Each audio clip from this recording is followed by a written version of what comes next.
February 11, 1942, Dover, England.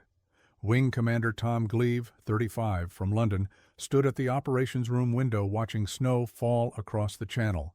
His hand trembled as he held the intelligence brief. 3 German capital ships were trapped in Brest, and every radar station from Land's End to the Wash had orders to spot them the moment they moved. The paper felt heavy. Gleave had flown hurricanes over Dunkirk, survived burns that left his face scarred, and returned to coordinate coastal defenses. Now he commanded a system built to detect any surface vessel larger than a fishing boat. The equipment worked. The crews trained daily. Yet something felt wrong about the confidence in that brief. What Gleave didn't know, within 12 hours, those 3 ships would sail past his radar stations in broad daylight. The humiliation would reshape naval warfare forever. British intelligence had tracked Scharnhorst, Gneisenau, and Prinz Eugen since they reached Brest in March 1941. Bomber Command launched 299 sorties against the harbor. 15 aircraft went down. The ships survived behind concrete pens and flak batteries that turned the sky black. Winston Churchill called them a constant threat in War Cabinet meetings. The Admiralty positioned submarines off Brittany. Coastal Command flew patrols. Fighter Command maintained standing alerts. Vice Admiral Bertram Ramsay, 58, from Hampton Court, controlled channel defenses from Dover Castle's tunnels. Maps covered the walls, showing patrol sectors, radar coverage, torpedo bomber stations, and destroyer positions. His staff plotted every German vessel movement for 11 months. The system integrated radar, aerial reconnaissance, submarine reports, and intelligence decrypts. Nothing larger than a destroyer had escaped detection since 1940. Ramsay reviewed the contingency plans that evening. Operation Fuller called for immediate attacks by torpedo bombers, motor torpedo boats, destroyers, and massed bomber formations if the German ships attempted escape. Fighter Command would provide cover. Coastal batteries would engage when targets entered range. The plan required one thing: early warning. 3 radar stations covered the approaches. Swingate, Beachy Head, and Fairlight operated chain-home equipment detecting targets at 40 miles. Operators watched screens every minute of every shift. The technology had won the Battle of Britain. Air Ministry officials considered it infallible. Maintenance teams serviced the equipment weekly. Backup systems stood ready. Group Captain Victor Beamish, 37, from County Wexford, commanded RAF Kenley's fighter squadrons. He flew morning patrols over the Channel on February 11th, returning at 1600 hours with negative sightings. Weather closed in after dark. Snow reduced visibility to hundreds of yards. His pilots stayed in crew rooms, waiting.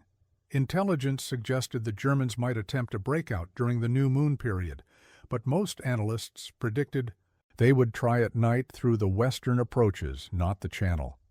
Could the Germans really be foolish enough to sail through the Straits of Dover in daylight? The Channel narrowed to 21 miles at its closest point.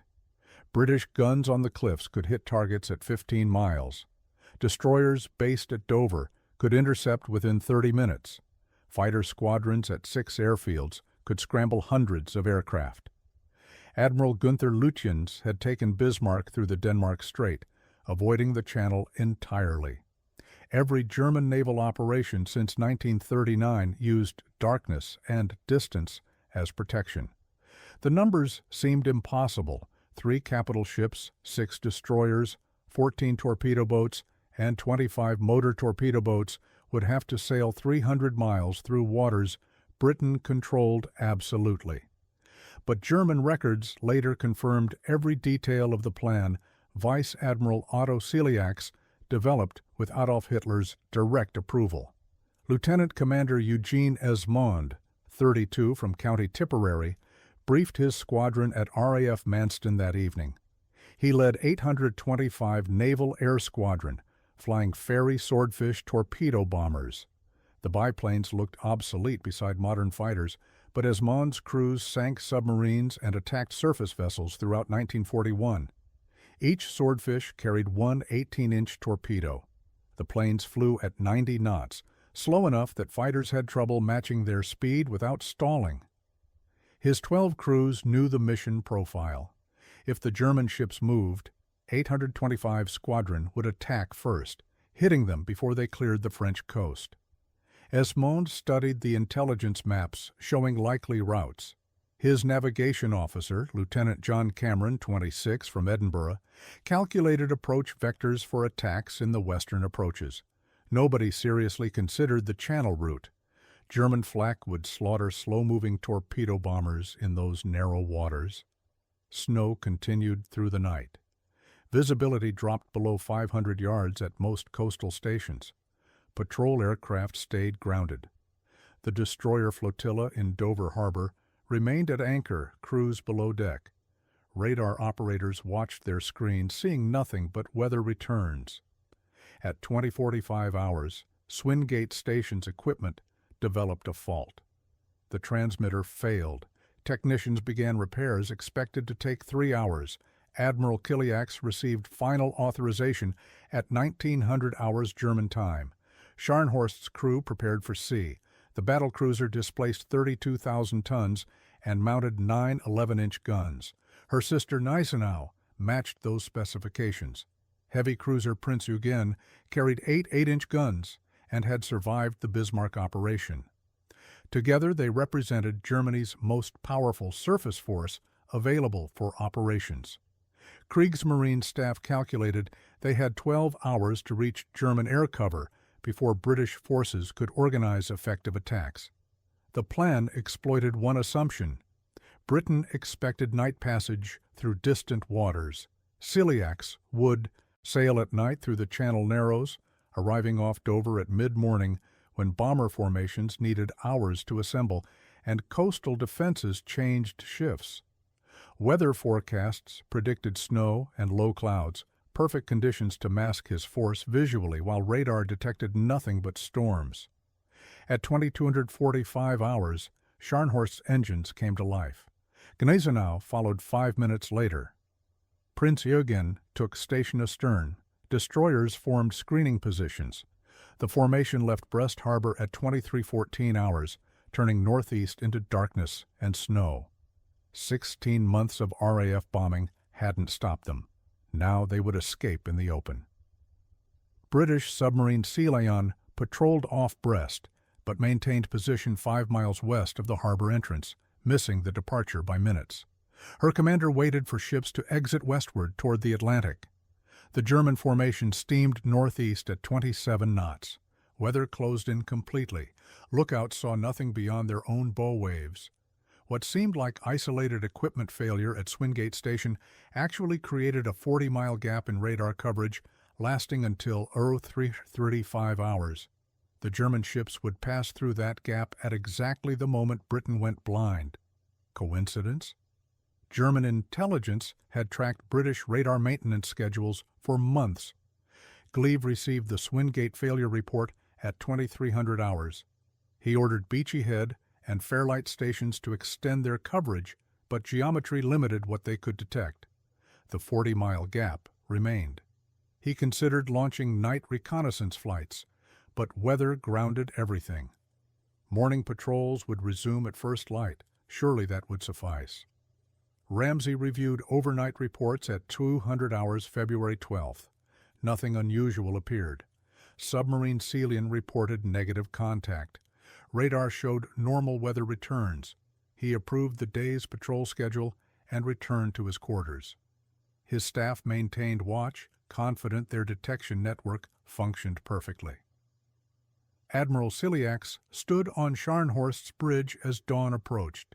His force maintained 27 knots through moderate seas. Snow continued, reducing visibility to 1,000 yards. Luftwaffe fighters would arrive overhead at 0800 hours, providing continuous cover in relays of 16 aircraft. Colonel Adolf Galland had organized 280 fighters for the operation, more than Germany committed to most Russian front operations. The admiral was 47, from Wiesbaden, a surface warfare specialist who commanded destroyers in the Norwegian campaign. Hitler personally selected him for this mission after declaring the Brest ships must return to Germany or be destroyed by RAF bombing. The Führer attended planning meetings, overriding Kriegsmarine objections to the Channel route. He insisted surprise and audacity would paralyze British responses. Ciliax's operations officer, Korvettenkapitän Reinecke, monitored the schedule.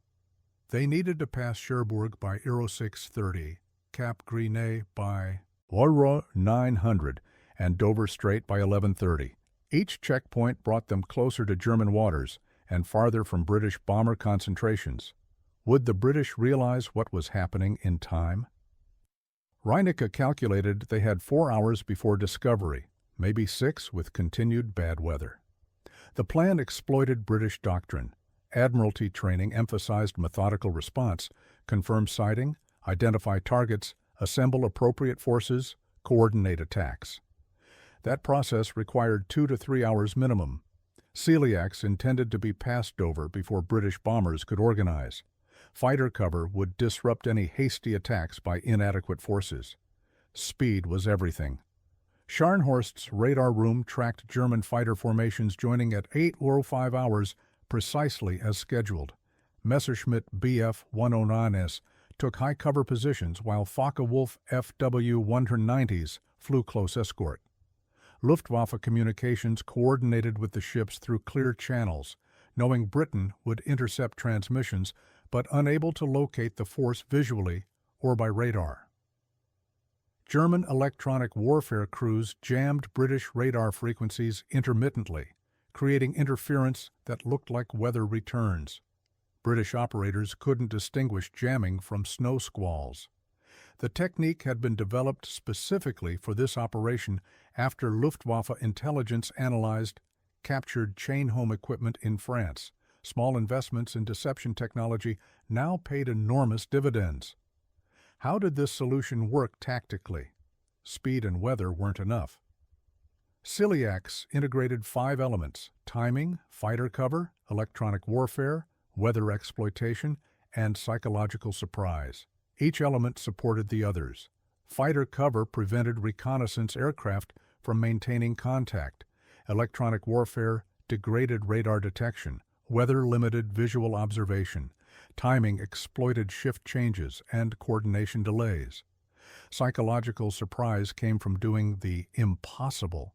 British doctrine assumed no rational commander would risk capital ships in the Channel Narrows. That assumption became a vulnerability. British forces prepared for battles in deep water with time to maneuver. Ciliax eliminated depth and time, forcing Britain to fight in conditions that favored his force. Luftwaffe fighters operated from French bases minutes away. British bombers needed hours to reach the Channel from inland stations.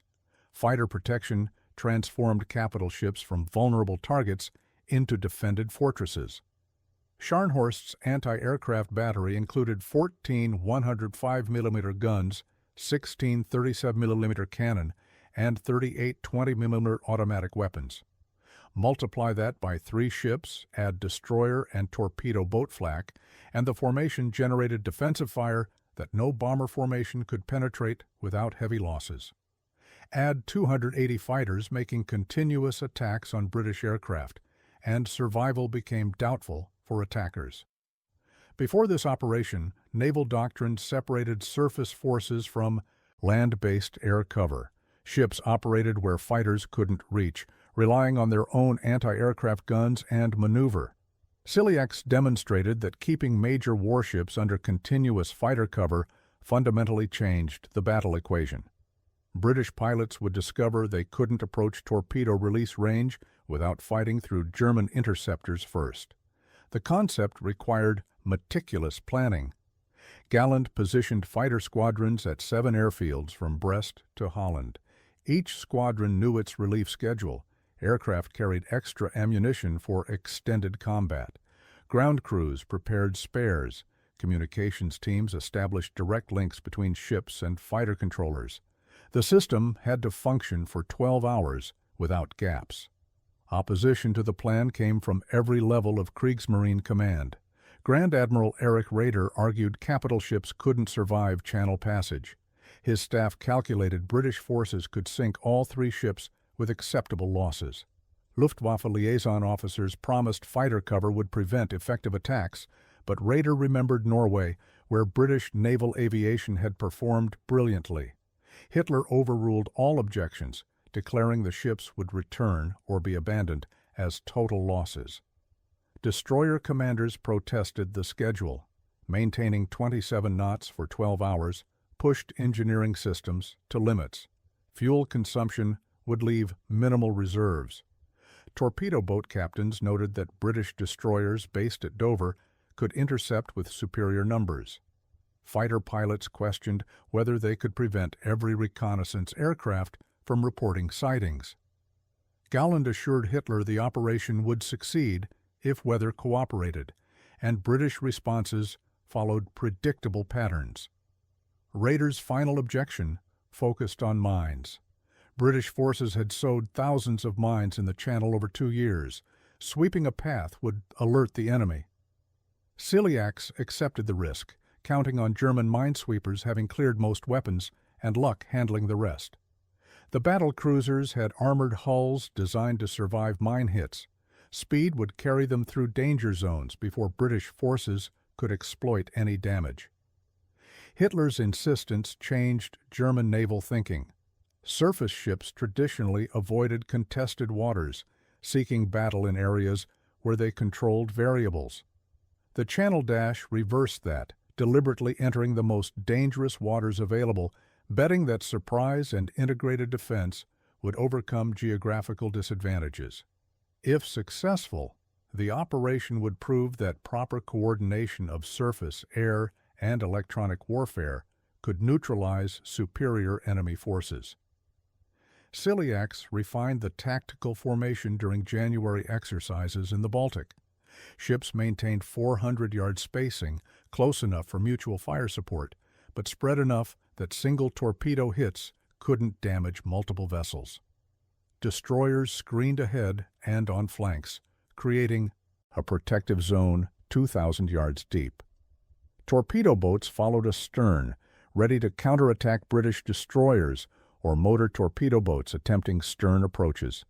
Fighter cover operated in 2 layers. High cover at 15,000 feet intercepted British bombers forming up for attacks.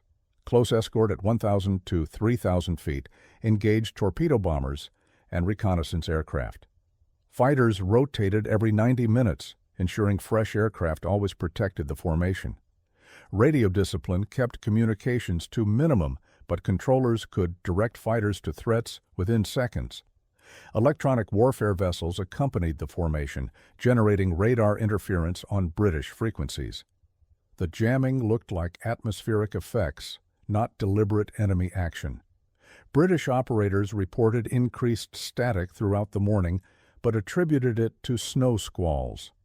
German crews monitored British radio frequencies, listening for alarm signals that would indicate discovery. The plan accepted certain risks as unavoidable. British submarines might intercept the formation. Mines remained a constant threat. Weather could clear unexpectedly, exposing the ships to massed air attacks. Mechanical failures might slow the formation, disrupting the schedule. Ciliax prepared contingency responses for each possibility, but acknowledged that luck would determine whether those responses worked. At air weight 30 hours, the formation passed Cherbourg on schedule. German observers on shore reported seeing the ships through breaks in snow.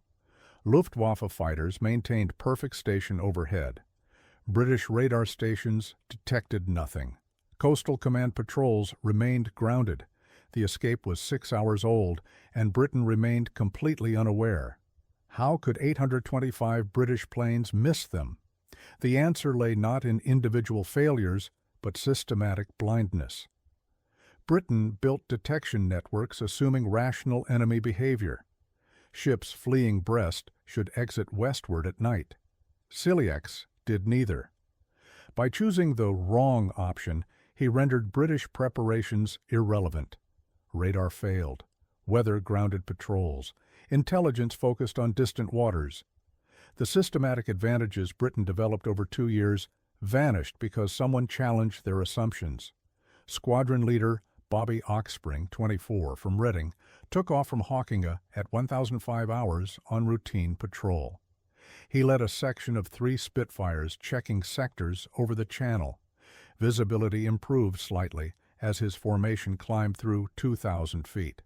Clouds broke occasionally, showing patches of gray water below.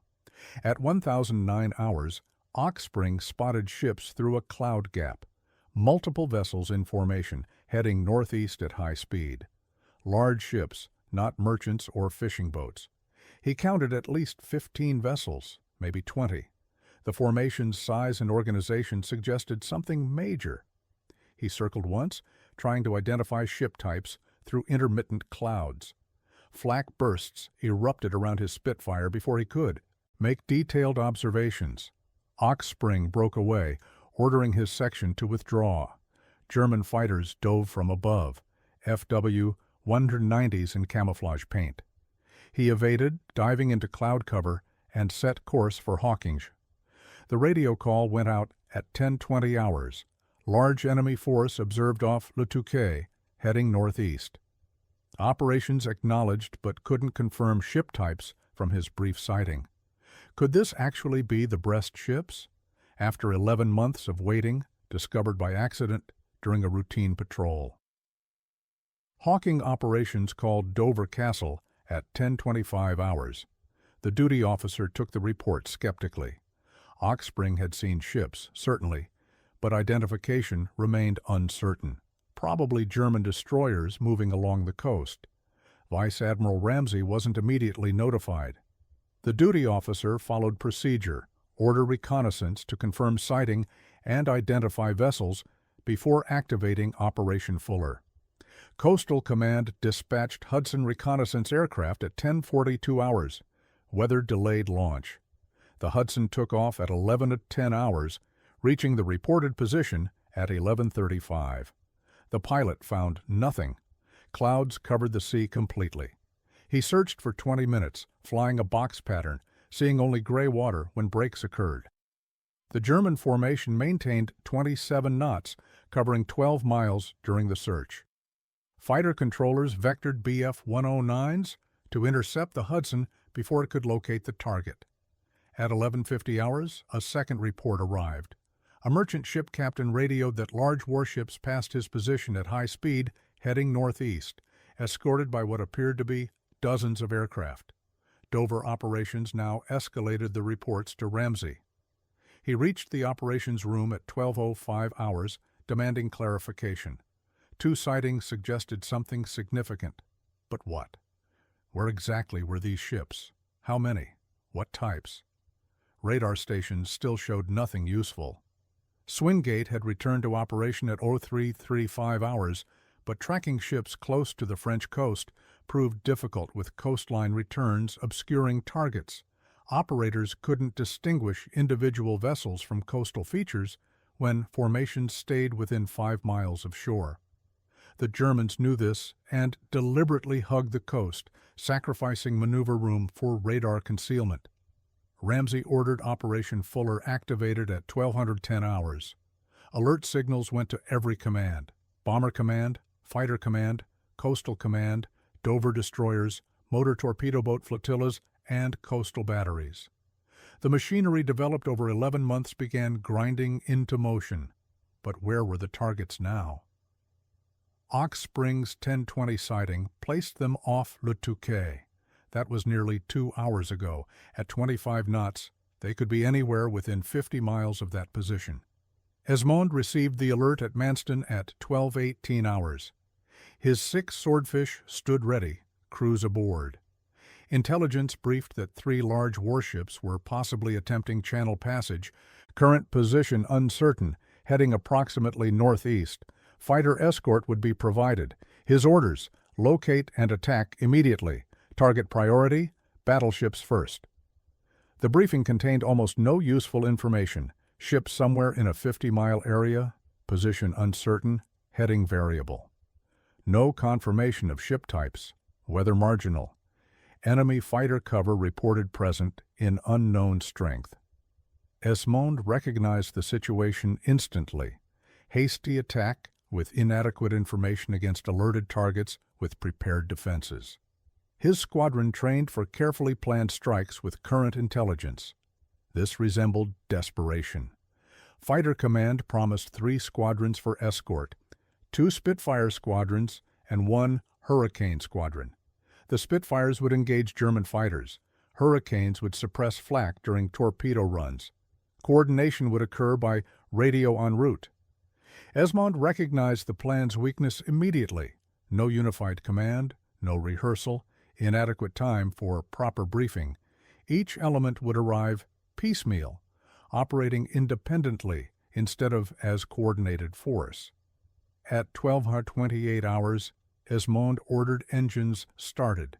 His 6 swordfish carried 1 torpedo each, 6 torpedoes against 3 battleships protected by destroyers, torpedo boats, and 280 fighters. Simple mathematics showed the attack would fail unless conditions favored the attackers dramatically. Weather, surprise, or exceptional luck might compensate for inadequate force. Esmond had none of those advantages. 10 Spitfires from 72 Squadron launched at 12:32 hours as high cover. They would proceed independently to the target area, arriving approximately the same time as the swordfish. Coordination depended on visual contact and radio communication in weather that limited visibility to less than 2 miles. The plan had been designed for attacks off Brittany with hours of preparation, not hasty channel strikes with minutes of warning. Esmond's formation lifted off at 12:40 hours, turning southeast. His navigator calculated intercept course based on Ox Springs 1020 sighting plus estimated enemy speed and heading. The calculation required guessing enemy intentions. If the Germans altered course even slightly, the swordfish would miss them completely. Fuel gave them 90 minutes airborne before they must return to base. Finding the target became as critical as attacking it. Weather worsened as they flew southeast. Cloud bases dropped to 600 feet. Visibility decreased to 1 mile. Esmond descended to 400 feet, staying below clouds, hoping to spot ships visually. His gunner, leading airman Arthur Johnson, 22 from Manchester, scanned the water behind them, watching for escorting fighters that hadn't appeared. Where were the Spitfires? Where were the Hurricanes? At 12:52 hours, radar operators at Dover picked up the German formation clearly for the first time. Position: off Cap Gris-Nez, distance from Dover 28 miles, heading Aero 45 degrees, speed 27 knots. The report reached Ramsey at 12:55. He plotted their position on the map. The Germans would pass Dover Strait in 35 minutes. British forces needed time measured in hours to organize effective attacks. How had the system failed so completely? Bomber Command received Operation Fuller Alert at 12:15 hours. Group headquarters began organizing formations. Target folders showed Scharnhorst and Gneisenau specifications, 32,000-ton battlecruisers with heavy armor and massive flak batteries. Sinking them required coordinated attacks by multiple bomber formations dropping simultaneously from different altitudes. Assembly time for proper attacks: 3 to 4 hours. Available time: maybe 90 minutes before targets passed beyond easy reach. Group Captain Tom Prickman, 43 from Surrey, commanded a bomber station inland. His squadron flew Wellington medium bombers carrying 500-pound bombs. The aircraft needed 60 minutes to reach the channel. Crews required briefing. Navigation demanded exact target positions. He ordered immediate launch of available aircraft, knowing they would attack individually without coordination, reducing effectiveness dramatically. What choice existed? Wait for perfect conditions while targets escaped? 39 Wellingtons launched between 1300 and 1345 hours from 4 stations. They would converge on the channel independently, arriving at different times, attacking separately. German fighters would defeat each wave individually. Bomber Command doctrine required massed formations for protection. Individual aircraft or small groups stood little chance against strong fighter defenses. But doctrine assumed adequate warning time. The Dover destroyer flotilla received movement orders at 1220 hours. 6 destroyers prepared for immediate departure. Captain Cecil Campbell, 51, from Glasgow, commanded HMS Worcester, leading the flotilla. His ships carried 4.7-inch guns and torpedo tubes. Against battleships in open water, destroyers needed darkness or weather for protection. Attacking in daylight required accepting heavy casualties to achieve torpedo range. Worcester cleared harbor at 12:45 hours with 5 destroyers in company. They set course northeast at 30 knots, expecting to intercept the German formation off Dover. The destroyers would attack in line, launching torpedoes at maximum range, then withdrawing under smoke. Success depended on German battleships having no room to maneuver in the narrow waters. Campbell calculated 25% casualties as acceptable if they achieved hits. German radar detected the destroyer flotilla immediately. Ciliax ordered his formation to increase speed to 30 knots, opening the range. His destroyers moved to forward screening positions. Torpedo boat flotillas deployed to engage British destroyers before they could close to torpedo range. Fighter controllers directed 30 FW-190s to attack the British ships. At 12:58 hours, Esmond spotted the German formation ahead. 3 large ships in line, surrounded by escorts, aircraft circling overhead. Range approximately 6 miles. He led his 6 swordfish directly toward the formation, descending to 50 feet above the water. Torpedoes required release at 600 to 1,000 yards for optimal attack geometry. That meant flying straight and level toward the target through whatever defenses existed. Could they survive? Every crew member recognized the approach as near suicidal, but Esmond maintained course without hesitation. His observer, Lieutenant Stanley Kemp, 28, from Liverpool, armed the torpedo. Johnson rotated his gun turret aft, watching German fighters diving from above. 6 aircraft against perhaps 300 gun barrels and dozens of fighters. The mathematics of survival approached zero. Esmond's formation closed to 4 miles from Scharnhorst when the first FW-190s attacked. 4 fighters dove from 3,000 feet, opening fire at 400 yards. Tracer rounds walked across the water toward the swordfish. Johnson returned fire with his single .303 caliber machine gun, aiming at the lead fighter. The 190's cannons vastly outranged Johnson's weapon. His bullets fell short, while German shells ripped through fabric-covered wings. The second swordfish took hits immediately. Pilot Sub-Lieutenant Brian Rose, 21, from Cardiff, held formation as shells punctured his fuel tank. Gasoline sprayed across the lower wing. Rose maintained course for another 30 seconds before fire erupted. The biplane rolled left and hit the water, exploding. Rose, his observer, and his gunner died instantly. Esmond's formation continued toward the German ships.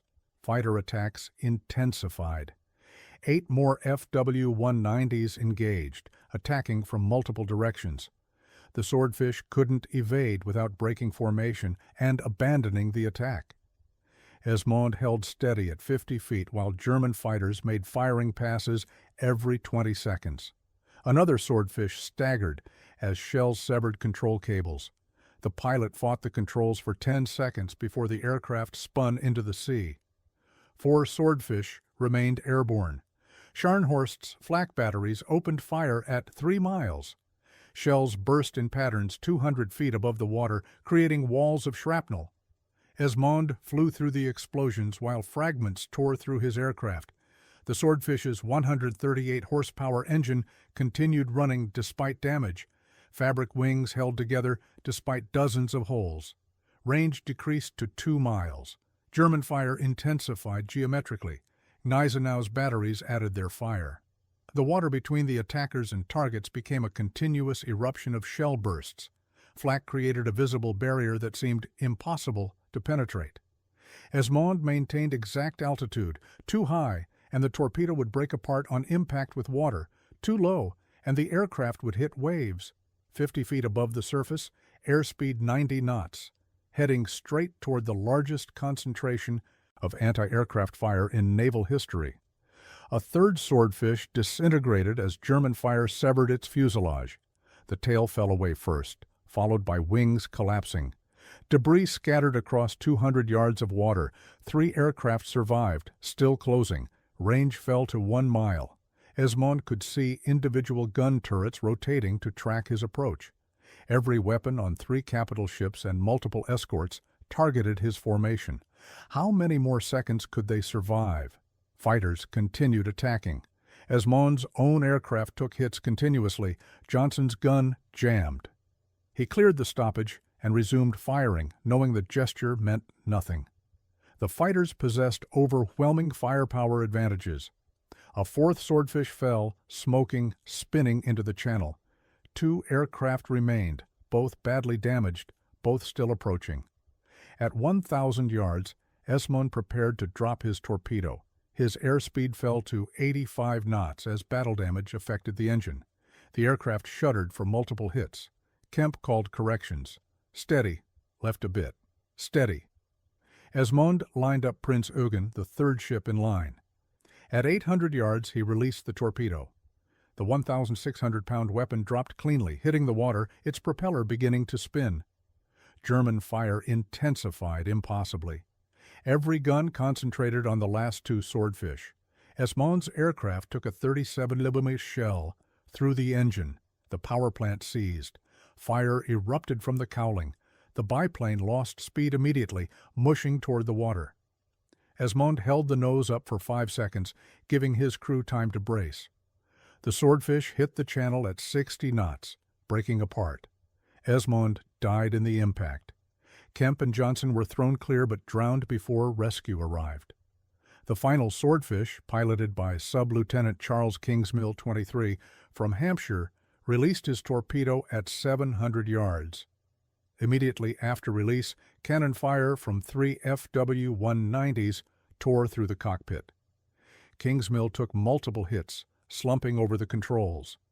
His observer grabbed the stick, attempting to pull up, but the aircraft had sustained too much damage. The swordfish cartwheeled into the water. All 3 crew members died. The attack lasted 8 minutes from first fighter contact to final crash. All 6 swordfish destroyed. 18 crew members killed. 2 torpedoes launched. Results: both torpedoes missed. Prinz Eugen altered course slightly, and Scharnhorst's escorts blocked the second torpedo's track. The German formation maintained speed and course, completely unharmed. Would anyone remember this sacrifice, or would it become footnote to a larger humiliation? Campbell's destroyers closed to 8 miles when German torpedo boats engaged. Jaguar and Falk, with 5 sister ships, charged the British formation at 40 knots. Their 105mm guns opened fire at 6,000 yards. Campbell's destroyers returned fire while maintaining course toward the capital ships. Shell splashes erupted around both forces. German fighters joined the engagement, strafing destroyer decks. Worcester took a hit forward that damaged her number 1 gun. Casualties were immediate: 3 dead, 7 wounded. Campbell maintained course. His fire control team tracked Scharnhorst, calculating torpedo firing solutions. Range held steady at 7 miles. The German battle cruisers possessed 12-inch belt armor and could absorb multiple torpedo hits. Destroyers carried 8 torpedoes each. Simple arithmetic suggested maybe 2 hits were possible if perfect geometry aligned. German torpedo boats closed to 4,000 yards, launching their own torpedoes. 20 German torpedoes entered the water, streaking toward Campbell's formation. He ordered emergency turns. British destroyers broke formation, each captain maneuvering independently. The coordinated attack plan dissolved instantly. Individual ships now fought for survival against superior numbers. German fighters pressed attacks relentlessly. HMS Whitshed took a torpedo hit, amidships. The explosion broke her keel. She began settling immediately. Her captain ordered abandon ship. Crew members leaped into water at 42 degrees Fahrenheit. Survival time in those conditions, maybe 30 minutes.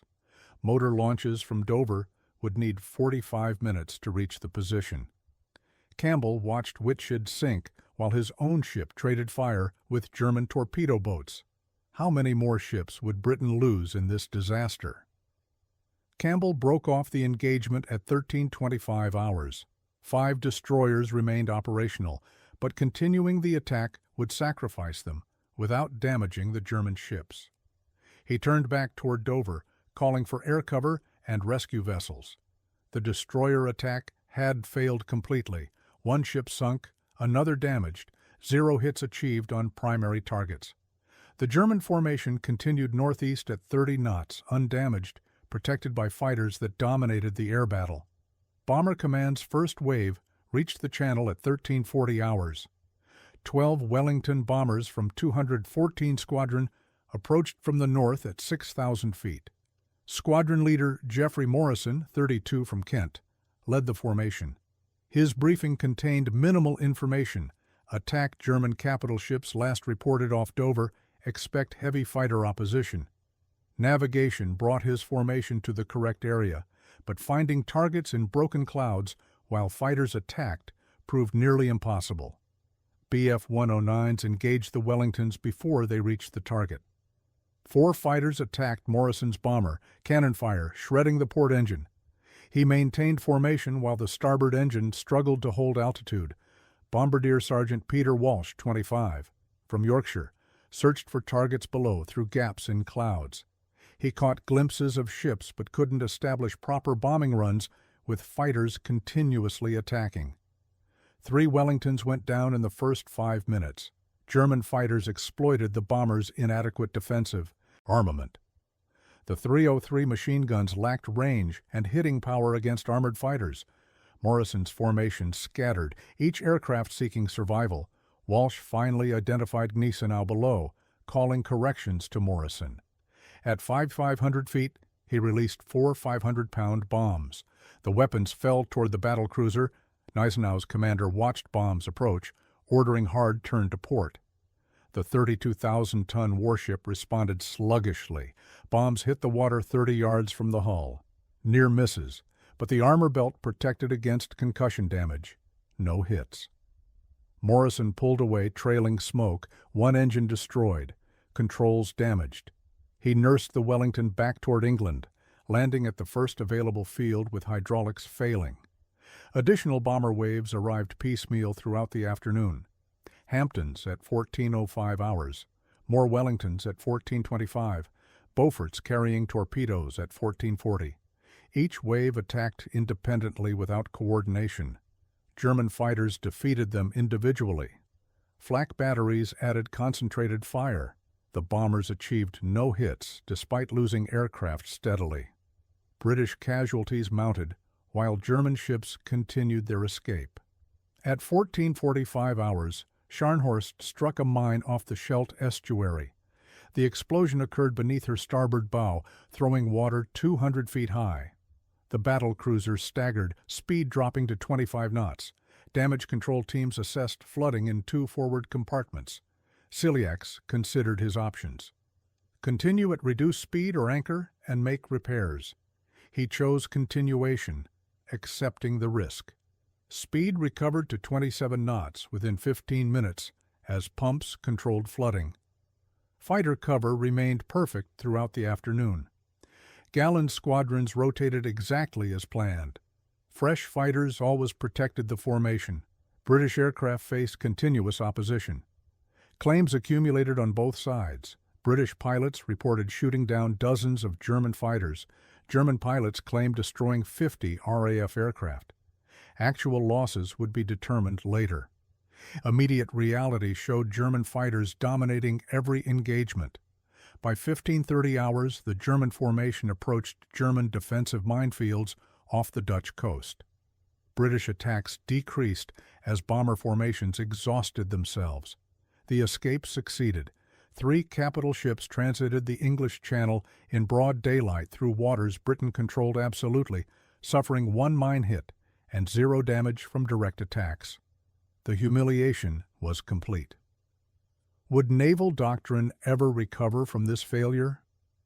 During February 12, 1942, German forces achieved the impossible. 3 capital ships transited 300 miles of contested waters under continuous attack, protected by 280 fighters, reaching German ports essentially undamaged. This represented the first time any nation successfully combined surface ships, land-based fighters, and electronic warfare into a unified defensive system that defeated superior enemy forces through coordination rather than firepower. British forces launched 825 combat sorties, losses: 6 Swordfish, 15 bombers, 16 fighters, 37 aircraft destroyed. Casualties: 96 aircrew killed, 37 wounded. Surface losses: 1 destroyer sunk, 3 damaged. German losses: 17 fighters, 43 aircrew, 0 ships sunk, 1 mine damaged to Scharnhorst. The numbers documented complete tactical defeat for British forces that outnumbered the German formation by factors of 10 in available assets.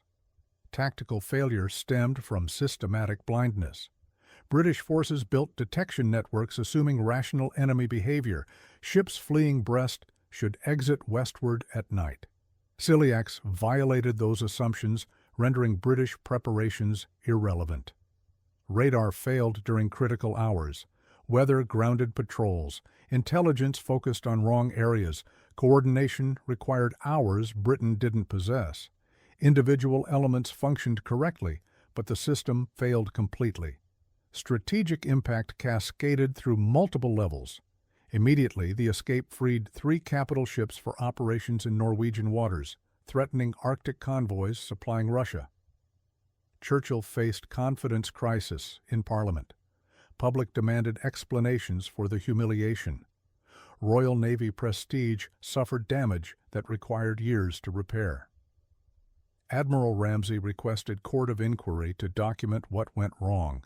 Operational lessons emerged quickly. First, fighter cover could protect surface ships in contested waters if coordination functioned perfectly.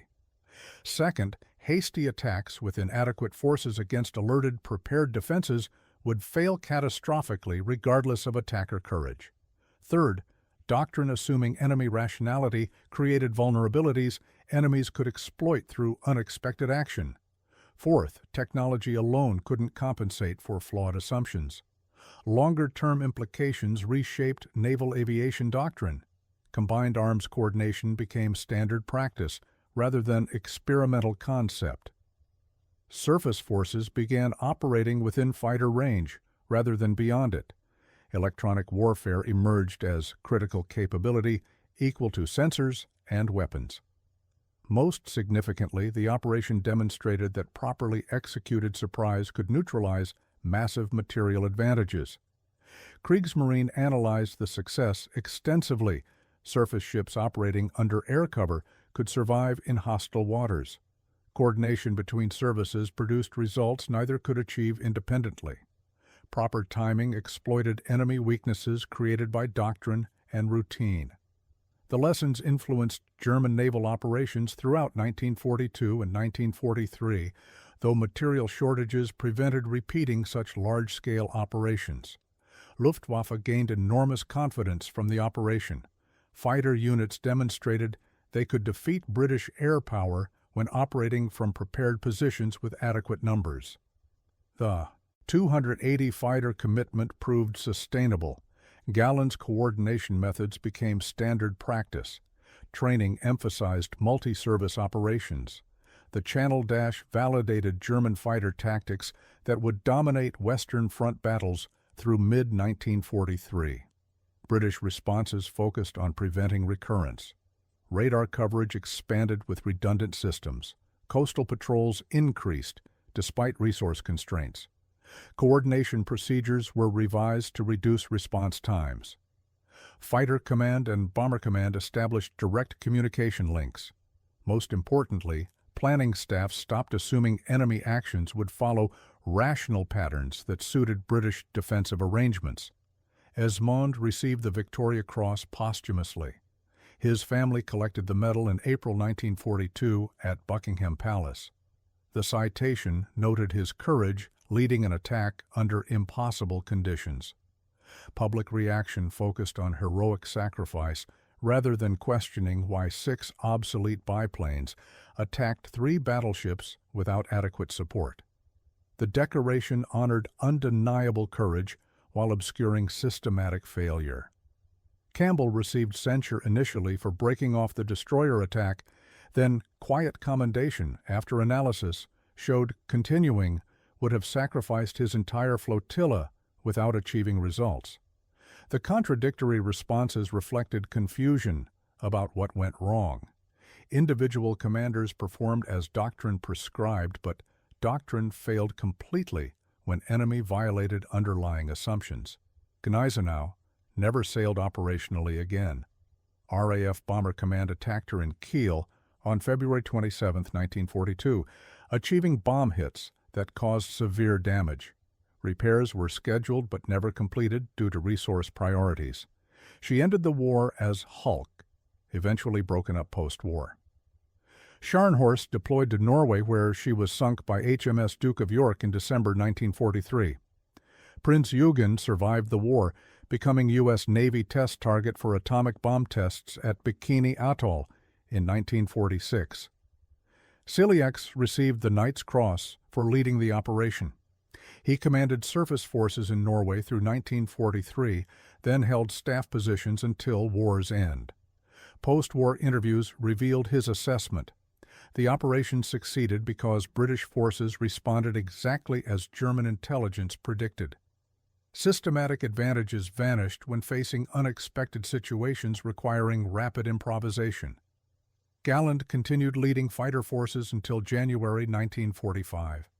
His memoirs credited the Channel Dash as validation of his theories about coordinated air operations. Fighter pilots could dominate any battle if properly organized, adequately equipped, and given clear objectives. The operation demonstrated what German air power could achieve when not dispersed across multiple theaters with inadequate resources. The 825 British aircraft included fighters that never found targets, bombers that attacked singly, and inadequate coordination between elements. Concentration of force remained. Theoretical concept without practical application. Bravery couldn't compensate for systematic failure. Would Britain learn those lessons before more disasters occurred? Gleave's radar network functioned technically, but failed operationally because equipment maintenance created gaps at critical moments, and operators couldn't distinguish jamming from weather. Technology required supporting doctrine, proper training, and redundancy. Single-point failures could collapse entire systems regardless of individual component reliability. Those lessons applied far beyond radar operations. British official history published in 1961 analyzed the failure comprehensively. Primary cause, assumptions about enemy behavior that proved incorrect. Secondary causes, inadequate coordination between services, insufficient redundancy in detection systems, and doctrine requiring time that rapid operations didn't provide. Recommendations included expecting enemy commanders to attempt impossible operations because impossible actions faced minimal preparation. February 12, 1942, Dover's cliffs watched 3 German battleships steam past at noon, protected by fighters, essentially unharmed despite Britain's absolute commitment to stopping them. That sight represented humiliation incomprehensible to commanders who built defensive systems over 2 years of preparation.